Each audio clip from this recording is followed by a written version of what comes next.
एक कहानी ऐसी भी। आइए सुनते हैं आज की कहानी योग्यता का सम्मान। प्राचीन समय की बात है। उस समय मगध पर रिपुदमन नामक राजा राज्य करता था। वो अपने मंत्रियों को पूरा सम्मान देता था तथा उनकी प्रत्येक राय पर गंभीरता पूर्वक विचार किए बिना कोई निर्णय नहीं लेता था। जब रिपुदमन बूढ़ा होने लगा तो उसने अपने वरिष्ठ एवं विश्वास पात्र मंत्रियों की सलाह लेने के पश्चात अपने ज्येष्ठ पुत्र शौर्यवीर को गद्दी पर बिठा दिया। शौर्यवीर के दरबार में अखिलेश्वर शर्मा उसके पिता के समय से ही महामंत्री के पद पर नियुक्त थे। रिपुदमन ने शौर्यवीर से कह रखा था कि कोई भी महत्वपूर्ण निर्णय लेते समय महामंत्री अखिलेश्वर शर्मा की राय अवश्य ले। राज्य के अन्य मंत्री अखिलेश्वर शर्मा से ईर्ष्या करते थे। वे अखिलेश्वर शर्मा को महामंत्री के पद पर देखकर राजी नहीं थे तथा उन्हें पद से हटाने की तुच्छ रणनीति बनाने में लगे रहते थे। उन्होंने राजा को सलाह दी कि वो महामंत्री अखिलेश्वर शर्मा को पद से मुक्त कर दें, क्योंकि वे अब बूढ़े हो गए हैं और उनकी बुद्धि अब क्षीण हो गई है।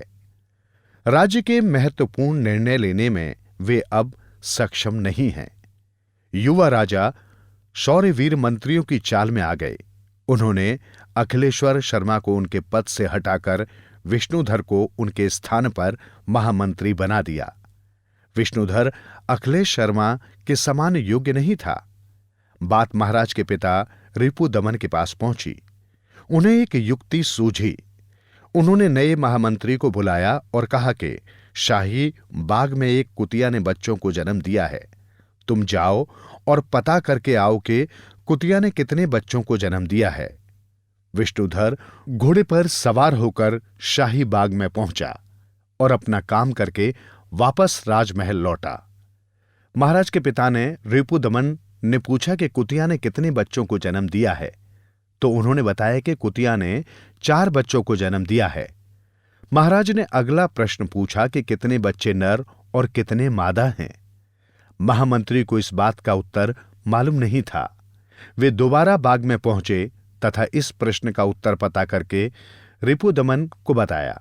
रिपुदमन ने तीसरा प्रश्न ये पूछा कि कुतिया के बच्चे किस किस रंग के हैं। महामंत्री विष्णुधर तीसरी बार फिर शाही बाग में पहुंचे। उन्होंने कुतिया के बच्चों का रंग पता कर महाराज के पिता रिपुदमन को बता दिया। रिपुदमन के इशारा करने पर पूर्व महामंत्री अखिलेश्वर शर्मा राज दरबार में पहुंचे। उन्हें भी शाही बाग में पहुंचकर उस कुतिया का हालचाल मालूम करने के लिए भेजा गया। जब अखिलेश्वर शर्मा वापस पहुंचे तो उनसे भी रिपुदमन ने वही प्रश्न पूछे जो विष्णुधर से पूछे थे। अखिलेश्वर शर्मा ने सभी प्रश्नों का उत्तर एक साथ ही दे दिया। रिपुदमन ने अपने पुत्र शौर्यवीर की तरफ देखा। राजा अपने पिता का इशारा समझ चुके थे।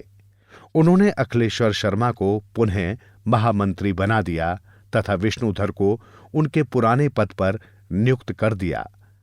अब राजा शौर्यवीर महामंत्री अखिलेश्वर से मंत्रणा करना कभी नहीं भूलते थे।